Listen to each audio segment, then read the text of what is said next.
वैशाख मास महत्तम अध्याय 22।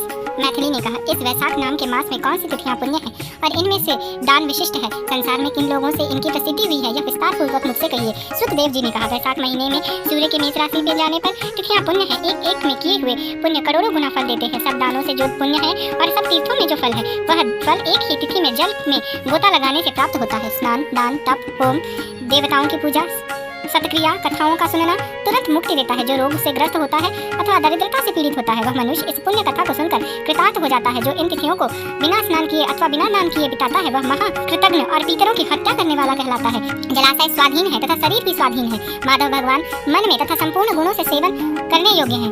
साधु लोग दयावंत होते हैं और माधव भगवान की सेवा न करें। दरिद्रता से, धनिकों से, पंगुओं से, अंधों से, नपुंसकों से, विधवाओं से तथा नर और नारायण से, बालक, युवा तथा वृद्धा से, हे राजन, रोग पीड़ितों से भी वैशाख महीने का धर्म अति सुख साध्य है। इस महीने में अनेक शुभ धर्मों को करें। अतः जो कोई इसको यत्न से नहीं करता वह पशु है। जो नीच पुरुष इस अति सुलभ धर्मों को नहीं करता उसको निरंतर नरक लोक प्राप्त होता है। इसमें कोई संदेह नहीं है। हे राजन, जिस प्रकार से दही से मक्खन निकला जाता है, उसी तरह से इस महीने में सब पापों का नाश करने वाली तिथि का अब मैं वर्णन करता हूँ। महापुण्य चैत्र मास में सूर्य की मेष राशि में स्थित होने पर पापों का नाश करने वाली अमावस्या करोड़ों यज्ञ से के फल को देती है। इस संबंध में एक प्राचीन पितरों की कहानी सुनी जाती है, जो संसार में सवाणी का शासन करते हुए तथा नरक में पितरों को उद्देश्य करके प्रचलित थी। 30वें कलयुग के अंत में सब धर्मों को छोड़ जाने पर अनार्त देश में धर्मवर्णा नाम का ब्राह्मण प्रसिद्ध हुआ। इस मुनि ने घोर कलयुग में मनुष्यों को पाप में लीन तथा उसके पहले ही वर्ण और धर्म से हीन देखकर वह एक बार यज्ञ करते हुए मौन धारण किए हुए मुनियों और महात्माओं के पास पुष्कर क्षेत्र में आया। वहाँ पर शास्त्र जानने वाले ऋषियों की पुण्य कथा कह रहे थे। वहाँ पर व्रत धारण किए हुए कुछ लोग कलयुग की प्रशंसा करने लगे। इंद्र, विष्णु भगवान को प्रसन्न करने वाले जो पुण्य सतयुग में 1 वर्ष में साध्य था, वह त्रेता युग में 1 महीने में तथा द्वापर युग में 1 पक्ष में ही साध्य था। कलयुग में उसका 10 गुना पुण्य भगवान विष्णु का स्मरण करके ही हो जाता है। कलयुग में किया हुआ छोटा पुण्य करोड़ों गुना फल देता है। दया, पुण्य से हीन तथा दान और धर्म न करने वाला, दान न करने वाला केवल हरि भगवान का नाम उच्चारण करके वह विष्णु लोक को जाता है। जिस प्रकार दुर्भिक्ष में अन्न दान देने से, ऐसे वार्तालाप के अंत में नारद मुनि वहां आ पहुंचे। एक हाथ में सीरन तथा दूसरे हाथ में जीवा पकड़कर हंसते हुए वह मुनि श्रेष्ठ उन्मत्त की तरफ नाचने लगे। वह सभी लोगों से पूछे जाने पर कहा, हे नारद, यह क्या? तब उस बुद्धिमान ने हंसकर और नाच कर सबसे कहा, महानुभावों ने नाच कर संतोष के लिए जो कहा उससे हम सिद्ध हो गए हैं। यह पुण्य कलयुग आ गया है, यह सत्य है, इसमें कोई संदेह नहीं है कि यह बहुत थोड़ा है और साध्य है, क्योंकि क्लेश नाशक केशव भगवान स्मरण मात्र से इस युग में संतुष्ट हो जाते हैं। तथापि तुम लोगों से कहता हूँ कि दोनों दुर्घट ही है। हे पुत्र, लोग, शीशन तथा जीवा दोनों का निग्रह अवश्य कठिन है। जिसके वश में ये दोनों हो जाए वही जनार्दन भगवान के तुल्य हो जाता है। अतः कलयुग के आने पर आप लोग को यहाँ न ठहरना चाहिए। इस पाखंडी भारत को छोड़कर जिस किसी प्रदेश में चित्त प्रसन्न हो वहाँ सुखपूर्वक रहो। ऐसा उनका वचन सुनकर व्रतधारी मुनि लोग समाप्त करके एकाएक अनंत स्थान को गए। धर्मवर्णा ने भी यह सुनकर पृथ्वी त्याग कर मन में निश्चय किया कि इस तेजस्वी ने अच्छे व्रत धारण करने, दंड और कमंडलों धारण करके तथा जटा धारण करके मन से आश्चर्य करता हुआ कलयुग के दुराचार देखने के लिए चला। वह मनुष्यों को दुष्ट, घोर पाप करने वाले ब्राह्मणों को तथा शूद्र और सन्यासियों को पाखंडी देखा। वहाँ स्त्री अपने पति से द्वेष करती है, शिष्य गुरु से द्वेष करता है और नौकर मालिक की हत्या करने वाला तथा पुत्र पिता के वध करने वाला उद्यत था। सब ब्राह्मण शूद्र तुल्य तथा गाय बकरी के तुल्य हो गई थी। वेद कहानियों के समान तथा शुभ क्रिया सामान्य क्रिया के समान हो गई थी। वहाँ पर भूत, प्रेत, पिशाच इत्यादि फल देने वाले देवता थे। दुष्ट पापी मनुष्य लोग इन्हीं की पूजा करते थे। सब लोग कुकर्मों में लगे हुए थे, इन्हीं में प्राण त्यागते थे। चित्त के कपट करने वाले मनुष्य सर्वदा झूठ बोलते थे। कलयुग में सर्वदा मनुष्यों के मन में कुछ और वाणी में कुछ ही रहता था। उनकी नैमित्तिक विद्या राजभवन में पूजी जाती थी। राजाओं को गीत इत्यादि कला प्रिय था। कलयुग में नीच लोग पूजे जाते थे। कलयुग में वेद पाठी सब ब्राह्मण दरिद्र हो गए थे। मनुष्यों में भगवान विष्णु की शक्ति न रही। पुण्य क्षेत्र प्रायः पाखंडमय हो गए थे। शूद्र लोग धर्मों के उपदेशक हुए तथा कलयुग में तपस्वी लोग जटिल हो गए। सब मनुष्य कम आयुष के हो गए, दयाहीन तथा दुष्ट हो गए। सभी धर्मों के उपदेशक तथा सभी प्रतिग्रह लेने की इच्छा करने लग गए। लोग साधुओं के पास नहीं जाते, वृथा परनिंदा में निरत रहते। प्रभु के घर चले जाने पर सब निंदा में लग जाते थे। इस कलयुग में भाई बहन के साथ और पिता पुत्र के साथ संयम में न रहते थे। सब शूद्रों और वैश्याओं में निरत रहते थे।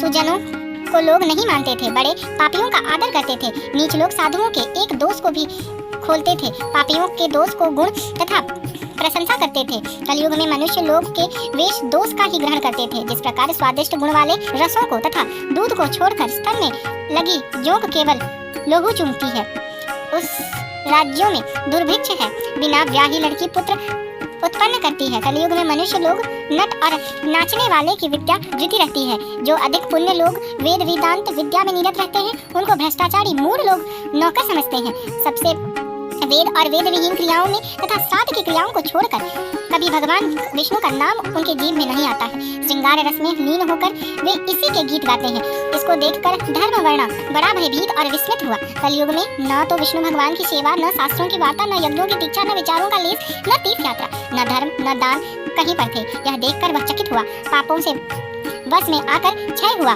देखकर दूसरे द्वीप में गया, वहाँ पर सब द्वीपों से सब कुछ करके वह बुद्धिमान आश्चर्य युक्त होकर पितृलोक में गए। वहाँ पर महाघोर कर्मों को करते हुए तथा उनको घूमते हुए देखा, दौड़ते हुए, रोते हुए, पापियों को गिरते हुए, अपने पितरों को अंधकूप में गिरा हुआ देखा। कुछ बेचारे दूब के अग्रभाग के सहारे पर थे, कुछ दूब के कटने पर दुखी थे।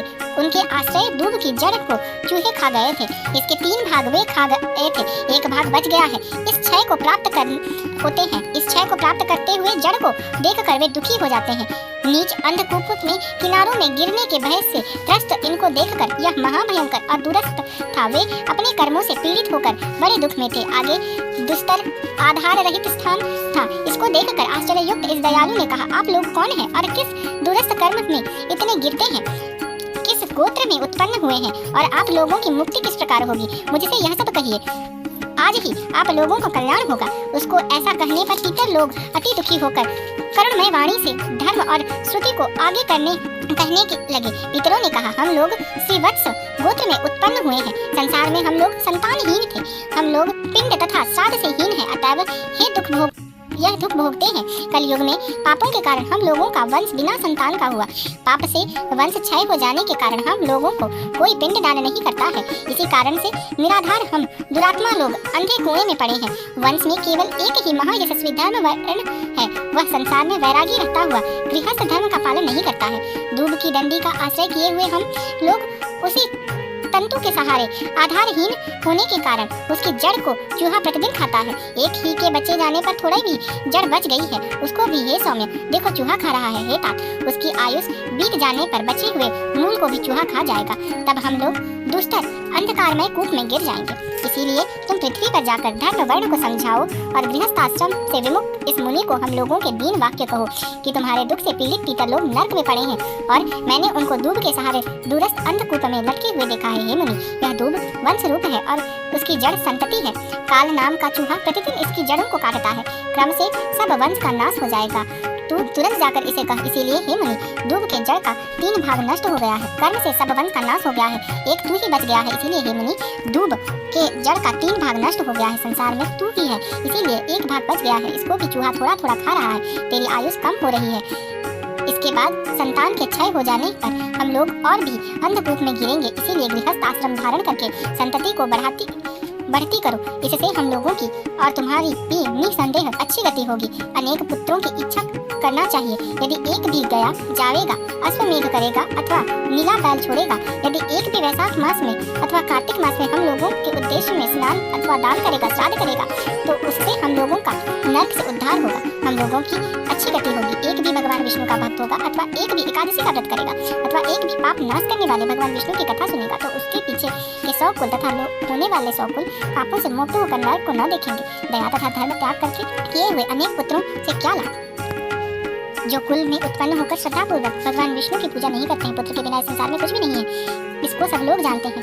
इसमें ही दयावान संतान होने पर बड़ा अच्छी गति होती है। इस प्रकार सच्चे वाक्यों से उसको समझाकर उदासीन उसकी बुद्धि गृहस्थ आश्रम में लगाओ। पितरों का वचन सुनकर धर्म वर्ण बड़ा चकित हुआ। उसने रोते हुए और कांपते हुए उनको हाथ जोड़कर प्रणाम किया और कहा, मैं ही बड़ा दुष्ट हूँ, मेरा ही नाम धर्म वर्ण है, मैं आप लोगों के कुल का हूँ। यज्ञ में महात्मा नारद जी का वचन सुनकर कलयुग में किसी को भी जीव और गुह्य स्थान पर अधिकार न रहेगा। संसार में इन पापजनों को देखकर शंका से तथा दुष्टों की संगति से भयभीत होकर मैं दूसरे द्वीप में रहता था। हे मेरे जनक लोग, इस कलयुग में 3 पद व्यतीत हो गए हैं और अंतिम पद में भी 3.5 भाग बीत गए हैं। मैंने आप लोगों के दुख नहीं जानता था। मेरा जन्म वृथा हुआ है। जिस कुल में मैं उत्पन्न हुआ उस कुल के पितरों का ऋणी मैंने नहीं चुकाया। पृथ्वी के भार मात्र अन्न के शत्रु मेरे जन्म लेने से क्या हुआ, जो मैंने उत्पन्न होकर भगवान विष्णु तथा पितरों का, देवताओं और ऋषियों का पूजन नहीं किया। आप लोगों की आज्ञा मैं करूंगा, परंतु मेरी ऐसी आज्ञा दीजिए कि संसार में रहने पर भी मुझे कलयुग में के विघ्न न होंगे और मैं आप लोगों का पुत्र अपने कर्तव्यों को करूंगा,